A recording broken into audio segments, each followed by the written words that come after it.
Pressure is mounting on the federal government to launch a royal commission into veteran suicide. Coalition senators have voted with Labor, the Greens and Independents to establish the inquiry. Joining me live is Afghan veteran, lawyer and advocate Glenn Kolomeitz. Great to have you on board, Glenn. Good morning.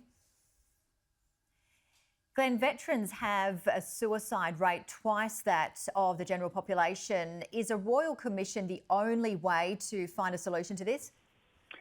Janie, I and many of us have been pushing for a royal commission for a long time. Now, the government has proposed a standing national commission as an alternative to a royal commission. Now, we say that a national commission or standing commission can never have the inherent flexibility of a royal commission to be able to take that deep dive into the issues. So whilst the national commission is an option, we say the royal commission is a much better option.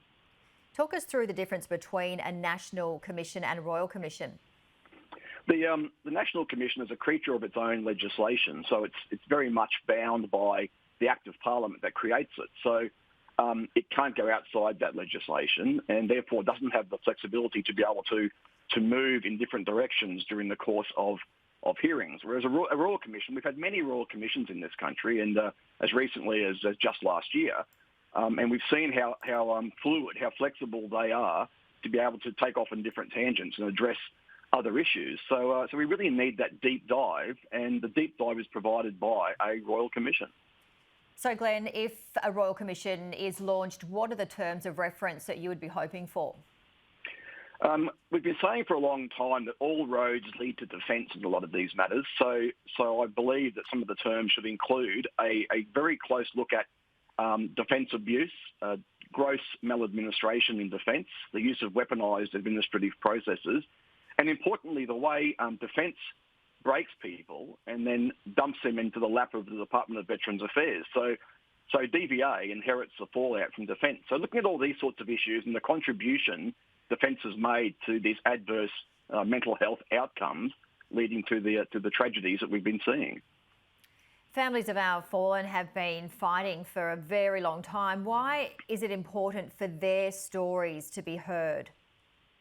That's a really good point, Janie. And this is where, again, a royal commission would give them a greater voice than a standing commission. The terms of a royal commission can look back at past suicides and hear the voices of the families. Now, they must be heard. A lot of these mums and families have been driving this push for a royal commission. They know better than anyone how defence has treated their kids, their military children, and the way their mental health has been affected in service and post-service. So their voices are critical to this entire process, Janie. Yeah, absolutely. And finally, Glenn, what are some other main issues that you really want to see change, regardless of whether we have a royal commission or a national commission?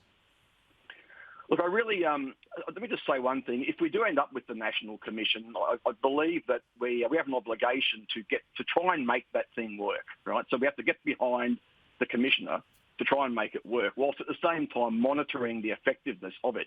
I'm not saying we should have that. I'm still saying we need a Royal Commission, but we can't then throw the baby out with the bathwater.